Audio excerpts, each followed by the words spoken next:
आज डीएनए में आपको हम बाबा साकार के पाखंड की एक्सक्लूसिव कहानियां बताएंगे। उसके पहले हम आपको बाबा साकार के मैनपुरी वाले आश्रम की सुपर एक्सक्लूसिव तस्वीरें दिखाएंगे। ये आप देखिए तस्वीरें, ये बाबा साकार का मैनपुरी वाला आश्रम है। सफेद रंग के इस आश्रम को बाबा का व्हाइट हाउस भी कहा जाता है।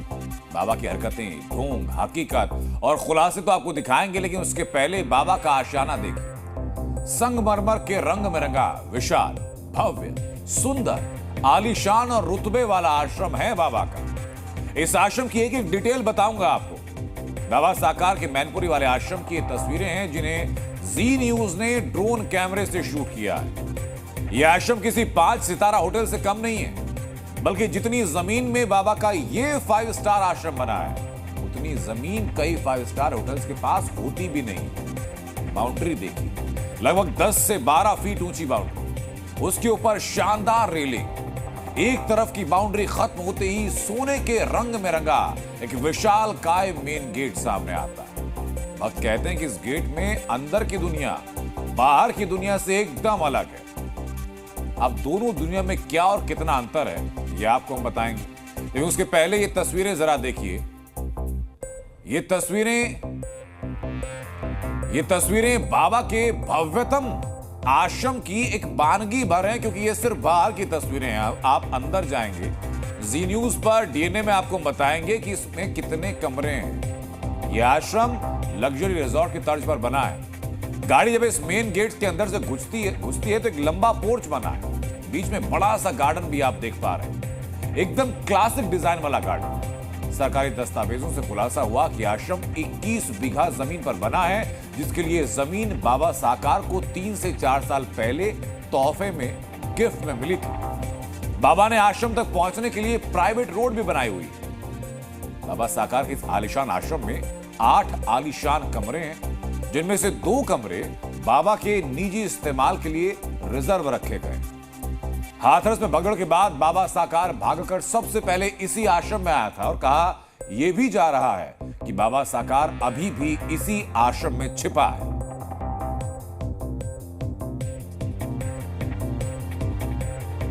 अब हम आपको डीएनए में सबसे पहले पाखंडी बाबा साकार के वो रहस्य बताने जा रहे हैं, जिसके बारे में बहुत से लोगों को जानकारी तक नहीं है। ये वो रहस्य जिनकी बाबा खुद छिपाता आया है। हाथरस के सत्संग में भगदड़ हुई, ये सभी को मालूम है। भगदड़ में लोगों की दबने की वजह से मौत हुई, ये भी आपको मालूम है। लेकिन आपको ये मालूम नहीं है कि इस भगदड़ की शुरुआत कैसे हुई। हाथरस भगदड़ से जुड़ी खुफिया जानकारी के मुताबिक बाबा साकार के एक इशारे पर भगदड़ की शुरुआत हुई। ये भगदड़ होना पहले से तय था। ये आयोजकों को भी मालूम था कि जब बाबा साकार सत्संग से जाएगा तो भगदड़ जरूर होनी। वजह है पवित्र रंगोली की लूट।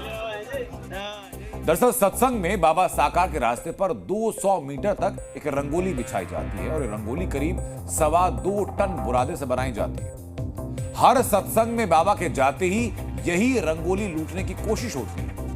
रंगोली को चरण रज का नाम दिया क्योंकि इसी पर से बाबा होकर गुजरता है। बाबा के एजेंट्स ने रंगोली को लेकर कई अफवाहें फैलाई। अफवाह ये कि रंगोली पवित्र है, इससे बीमारियां ठीक होती हैं, भूत प्रेत का डर खत्म हो जाता है। लेकिन अब हाथरस में लोगों की जान जाने के बाद बाबा के भक्तों की आंखों पर पड़ी बाबा के पाखंड की पट्टी उतरने लगी। माता जी कब से जुड़ी हुई थी?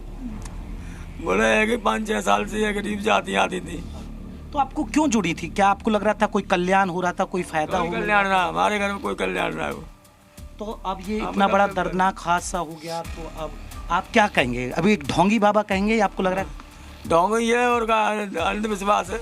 अंधविश्वास है, बड़ी बूढ़ी है, नहीं मानती थी। अच्छा। दूसरे ने और फंसा दी। बाबा पर आप क्या चाहते कि सख्त एक्शन? आरोप लगना चाहिए, जेल जामे। और क्या है, अंधविश्वास फैला रहे हैं ये लोग। माँ ने क्या कोई चमत्कार, क्या कोई पानी देते थे, कोई कुछ ऐसे लेके आती थी? कुछ नहीं, हाँ लाती थी माँ, पानी लाती थी। हाँ लाती थी। कुछ क्या बोलती थी कि पानी से क्या कुछ नहीं होगा, कुछ नहीं होता था उससे। अच्छा, हाँ। तो पानी बच्चों को भी देती थी क्या? कभी आपके परिवार आपको कभी दिया हो कि अच्छा भला हो जाएगा आपका? लाती थी, दे देती। अच्छा, हाँ पी लो, चाय बनवा दी थी, काली चाय, लेकिन ऐसा कुछ नहीं था। अंधविश्वास है। तो काली चाय क्यों कहा? क्योंकि कहते हैं कि काली चाय पीने से कुछ, काली चाय का क्या था उसमें? कुछ चाय के लिए वहाँ से बाबा कुछ देते थे? कुछ नहीं, वो नींबू था और जो ये तो वैसे ही फायदा करेगा। हाँ। नींबू और पत्ती डालोगे उसमें हाँ। तो गर्मी नहीं देगा और क्या है, पेट को सही रखेगा। ये तो दबा के तौर पे हो गया। लेकिन एक अदना सा आदमी सूरजपाल बाबा नारायण साकार हरि कैसे बना? इसका एक ही जवाब है, वो अपने शातिर एजेंट्स और भोले भाले लोगों की मासूमियत से। बाबा साकार के चेले चमत्कारी कहानियों का ऐसा मायाजाल बुनते थे जिससे मासूम लोग उनकी बातों में फंस गए। बाबा साकार के एजेंट्स की एक टीम इसी काम में लगी थी। इन लोगों का मुख्य काम था कमजोर और गरीब तबके के लोगों को बातों में फंसाना। बाबा साकार के एजेंट्स की मोडस ऑपरेंडी बड़ी खास थी। ये लोग लोगों को बाबा साकार से जुड़ी हुई झूठी कहानियां सुनाते थे। ये लोग प्रचार करते थे कि बाबा साकार के पास कोई दैवीय शक्ति है। ये ऐसे लोग चुनते थे जो गरीब हों, जो परेशान हों। ये बाबा को परेशानी दूर करने वाला बाबा बताते थे। यही लोग बाबा साकार से जुड़ी चीजों के चमत्कार बताते थे। ये लोग बाबा के नाम पर छोटी मोटी मदद करके बड़ा लाभ कमाते थे। जी न्यूज की टीम जब बाबा के ऐसे एजेंट्स की तलाश में निकली तो हमें ऐसे 3 लोग मिले, अजय कुमार, राम स्वरूपम और वेदराम। इन तीनों का मुख्य काम नए लोगों को सत्संग में आने के लिए फंसाना था। हमने इन लोगों से बात की। जब वो इसी का आयोजन ये होता है तब इन बातों का चर्चा करते हैं। हम वहाँ गए थे तो मुझे वहाँ आराम मिला और मैं ठीक हो गया। भाई तब से वहीं जाते हैं और दुनिया में इलाज कराया। लोग आते हैं यहाँ पर उस मतलब चर्चा जिसके दर्द होता है वो जाता है, नहीं दर्द होता वो नहीं आता है। जाते आते हैं, कोई कहते वे दिक्कत है हमें तो वो जाओ चाहते हैं और हम बता देते तो ना ऐसे आदमी बढ़ी गए तो हमने कई बार जाके देखा, उनको भी फायदा हुई गई। ये फायदा जब हो जाते तब मतलब आदमी उन्हें जानने लगे। परमात्मा चक्कर देखा, मुकुट देखा उनके हाथ में है और पान में पदम देखा तो बहन ने कहा कि चलो बहन जी परमात्मा है जी, आपकी परेशानी तर जाए। आपको चक्कर दिखा कभी? चक्कर? हाँ मैंने देखा मुकुट। कहाँ पर? मुकुट तो पहने होंगे ना? ये पैरे नहीं लगा हुआ सोने का मुकुट। तो लगा हुआ वही कर पहने थे ना? सोने का मुकुट पहरे हुए नहीं, लगा हुआ था। परमात्मा है जी भैया, ये परमात्मा है। बाबा साकार का आश्रम भी कम रहस्यमय नहीं है। बाबा के राजमहल में आता तो इंसान अपनी मर्जी से है, लेकिन जाता केवल बाबा साकार की मर्जी से है। बाबा के महलों में एक अलग लापता लोक है। बाबा साकार के लापता लोक में कई श्रद्धालु आए लेकिन कभी वापस नहीं लौटे। वो कहां हैं, कैसे हैं, कहां चले गए, ये किसी को मालूम नहीं। जी न्यूज की टीम जब बाबा के आश्रम के रहस्य तलाशने में लगी तब एक ऐसा व्यक्ति हमें मिला जो अपने लापता पिता की तलाश में बाबा साकार के आश्रमों के चक्कर काट रहा था। 21 मई से गायब हुए उसके पिता कहां हैं, किस हाल में है, ये ना बाबा साकार ने बताया ना उसके सेवादारों ने। बाबा के मैनपुरी वाले आश्रम में पिछले एक वर्ष में 10 से ज्यादा लोग गायब हो चुके हैं। कुछ के परिवार ने एफआईआर दर्ज करवाई तो कुछ परिवार ऐसे भी हैं जिन्होंने बाबा के डर से कोई शिकायत नहीं की। मम्मी पापा 2 जन आए थे, यहाँ से गायब हो गए वो। अच्छा, मम्मी भी नहीं है? मम्मी तो घर पहुंच गई, मम्मी ढूंढती नहीं, रात भर मिले नहीं वो। मगर यहाँ जो कार्यकर्ता से बोला ढूंढ दो, वो बोले यहाँ पर कोई मरे खोने का ऐलान नहीं होता है। कोई मरे जाके खो जाए उसका ऐलान नहीं होगा। उसका क्या नहीं होगा? ऐलान नहीं होगा यहाँ पर। मैं ऐलान के लिए बहुत रिक्वेस्ट करी यहाँ पर, मेरी बहन कम 50 आदमी आगे पीछे खड़े रहे, ऐलान नहीं किया। उसने ऐलान कर दिया पिताजी मेरे मिल जाते यहाँ पर, ऐलान नहीं किया। अनाउंस ही नहीं किया कार्यकर्ताओं ने। क्या कारण? वो घंटा है यहीं बैठता कार्यकर्ता, उसने ऐलान नहीं किया। क्या कारण क्या बता रहे हैं ये लोग? ये घर से सब पापा मेरे 10 साल से जुड़े सत्संग में, कम से कम यहाँ 21 तारीख को आए थे सत्संग में, उसी दिन से गायब है ये। मैं 1 महीना हो गया, एफआईआर धन्ना थाने में रिपोर्ट भी कर रखी है, पर आज दिन तक इनका कोई मान नहीं मेरा कहाँ चले गई है। उनकी शिकायत है कि अनाउंसमेंट तक नहीं करवाया गया। कहाँ पे नहीं अनाउंसमेंट नहीं करा आश्रम से? अब तो कहाँ से आश्रम से? आश्रम इनका कोई है ही नहीं, इनका आश्रम कहीं नहीं है। ये आश्रम नहीं है तो प्रवास यहाँ के मैनपुरी के महापुरुषों ने ये प्रवास बनाया है उनके रुकने के लिए। आश्रम नहीं है ये तो सब प्रवास, जो मतलब प्रवास स्थल। हाँ, ये कुछ दिनों के लिए रुक रहे हैं, अपनी इच्छा से चले जाएंगे। जो प्रवास स्थल है वहीं से ही अनाउंसमेंट करवा। यहाँ से कहाँ से अनाउंस हो जाएगा? अनाउंस करने को कोई यहाँ प्रावधान है ही नहीं है, अनाउंस कहाँ से होगा बताइए आप। सर उनका तो ये कहना है कि जब पर्स किसी की गुम हो जाती है उसका फौरन अनाउंसमेंट होता है, लेकिन कहाँ पे अनाउंस होता है? जहाँ अनाउंस हो रहा तो वहाँ पे अनाउंस कराए वो। यहाँ अनाउंस कहाँ हो रहा है बताइए आप? यहाँ अनाउंस वाली कोई जगह ही नहीं है। बाबा साकार को अपनी सुरक्षा के लिए प्रशासन या पुलिस की जरूरत कभी रही नहीं। बाबा साकार की सुरक्षा में उसके अपने पर्सनल सिक्योरिटी फोर्स लगी रहती है।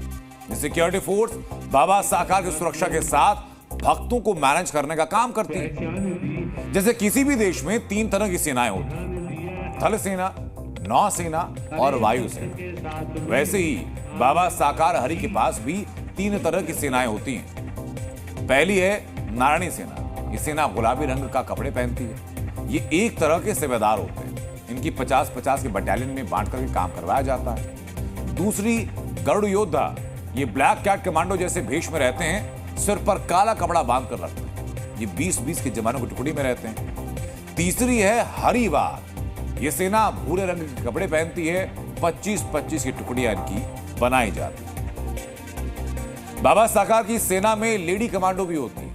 पाखंडी के इस प्राइवेट आर्मी में ट्रेंड जवान नहीं है, लेकिन कपड़ों और तेवर के जरिए ये मासूम भक्तों को डरा कर रखते हैं। गरुड़ योद्धा यानी ब्लैक कैट कमांडो वाले ड्रेस में लेडी कमांडोज भी होती हैं। बाबा साकार की सुरक्षा 3 लेयर की लेडी कमांडोज करती हैं। हमें बाबा साकार की लेडी कमांडो वाली सुरक्षा घेरे से जुड़ी कुछ रोचक जानकारियां मिली।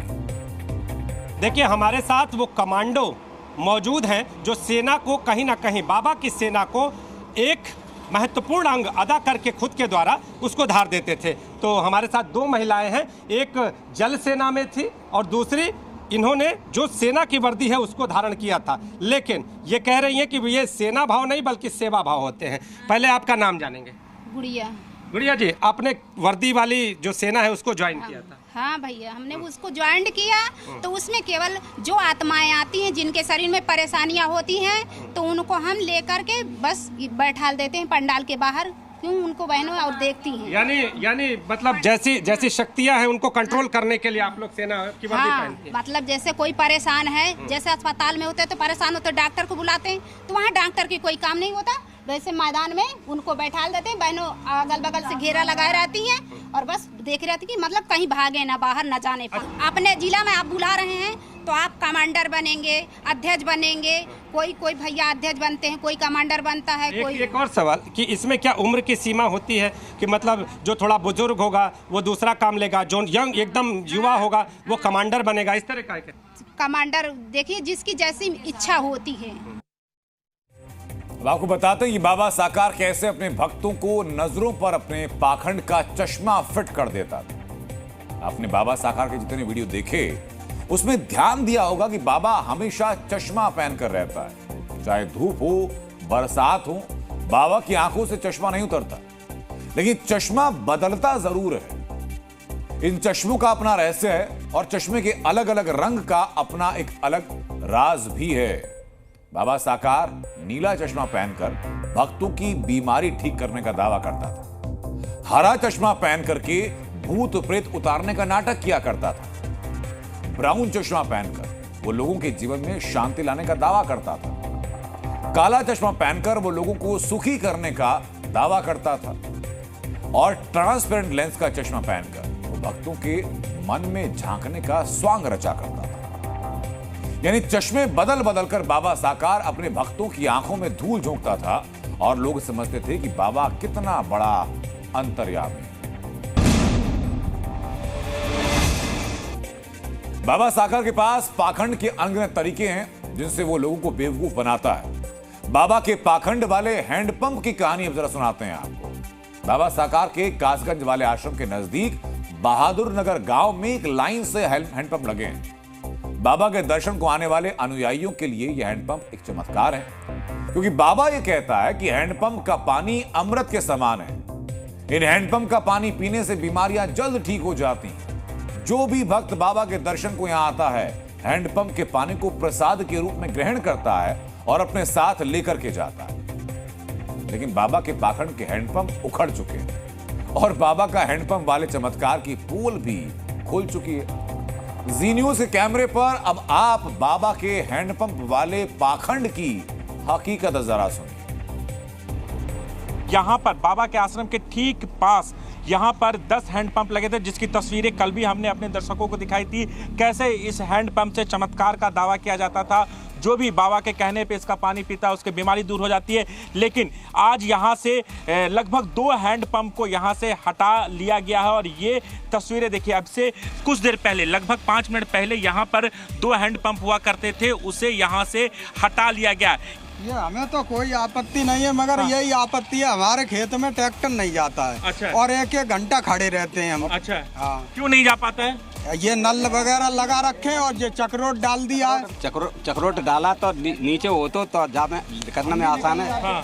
न ट्रैक्टर लगा रहे न कुछ, और इधर जो देखो लाइन लगा दिए नलन के। इसकी शिकायत आप लोगों ने कहीं की थी? हमने कई पुलिस में गए और लेखपाल हुआ आए, सब काम करवाए। लेकिन पुलिस के पास भी गए थे? हाँ। एक्शन हुआ था? एक्शन जहाँ आए सब और चले गए अपन जहाँ कसना हो तो। कुछ एक्शन नहीं हुआ। आप बताइए, कोई एक्शन हुआ था? कोई एक्शन नहीं हुआ था यहाँ पे। बाबा चक्रधारी है, अवतारी है, बाबा पथरी मिटा देता है, सारी परेशानी खत्म कर देता है। सारी अफवाहें हैं और इन अफवाहों के दम पर भी बाबा साकार के चेलों ने लोगों को फंसाया। धीरे धीरे बाबा साकार के झूठ का पर्दाफाश हो रहा है। ये सभी को पता चल रहा है कि बाबा साकार एक पाखंडी है, कोई अवतारी नहीं है। सब समझ रहे हैं कि सुदर्शन चक्र वाला जादू ग्राफिक का कमाल। जी न्यूज आपको लगातार इस तरह के अंधविश्वास को लेकर जागरूक कर रहा है। हमारी टीम बाबा साकार के पुश्तैनी गांव के पड़ोस वाले गांव में पहुंची। वहां हमने कुछ ऐसे लोगों से बात की जो बाबा साकार को सालों से जानते हैं। कुछ उनके भक्त भी रहे जो सच्चाई जानने के बाद बच गए, कुछ ऐसे भी रहे जो बाबा साकर के पाखंड से बेहद गुस्से में। चक्र आप लोगों ने देखा है? नहीं, हमने नहीं देखा, और लोग बताते दिखता है, हमें नहीं दिखा। अच्छा। आपके सामने क्या दिखा? हमारे सामने कुछ नहीं दिखता। अच्छा। हमें तो अभी भी कुछ नहीं दिख रहा है। अच्छा। वहाँ कई जो भक्त आते हैं, कहते हैं पानी पीने से बीमारियां ठीक हो जाती हैं। हाँ, वे लोग बताते हैं, मतलब, लेकिन हमें फायदा नहीं मिलता। हमारी पथरी हम तो रोज पीता है, लेकिन पथरी हो गई हमारी। अच्छा, आपने भी पानी पिया वहाँ का? हम तो पीते ही हैं, जो तो नल हमारे लगवाए हुए हैं, खुद के हैं हमारे वहाँ। तो वहाँ से पथरी उथरी नहीं ठीक हुआ? हमारा तो नहीं हुआ, हम तो दवा लाए दूसरी जगह से भाई। तो मिट्टी भी कहते हैं लोग, मिट्टी उठा के लगाते हैं, उसकी बाहर के लोग बताते हैं, मतलब फायदा होता है, लेकिन हमें नहीं होता। मतलब अपने भाई एक ही मिट्टी है, 500 मीटर की दूरी पे गांव है, तो आपको फायदा नहीं होता? नहीं, हमें नहीं फायदा हुआ। हमें तो जब बीमार दवा लाता है। बीमारी तो हम दवा लेके तो बीमारी दूर हो जाती, मगर पानी से तो हमें ऐसा कोई नहीं। मेरा पानी से नहीं दूर हुआ? नहीं, दूर नहीं। अच्छा, एक बड़ा सवाल है कि यहाँ पर जो एजेंट वगैरह भी उसके आते थे जब आप लोग थे प्रचार के लिए? हाँ, शुरू में एजेंट आते थे, बताते थे कि हमें इससे सही हो गए। अच्छा। हाँ, पानी पीने से सही हो गए। हमारे पथरी थी, पथरी भी सही हो गई। कैंसर था, कैंसर भी सही हो गया। अच्छा। मगर हमारे लिए तो कुछ ऐसा हुआ नहीं। कुछ बेनिफिट नहीं मिलता ना, मतलब भाई बेनिफिट मिलेगा तभी तो हम मानेंगे। हम दवा से ठीक हो रहे हैं और पानी पी के हो रहे हैं, तो पानी वाले मानेंगे, हम क्यों मानेंगे फिर?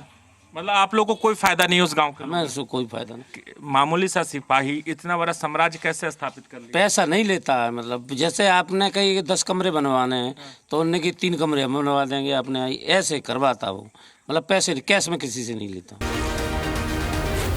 जी न्यूज़।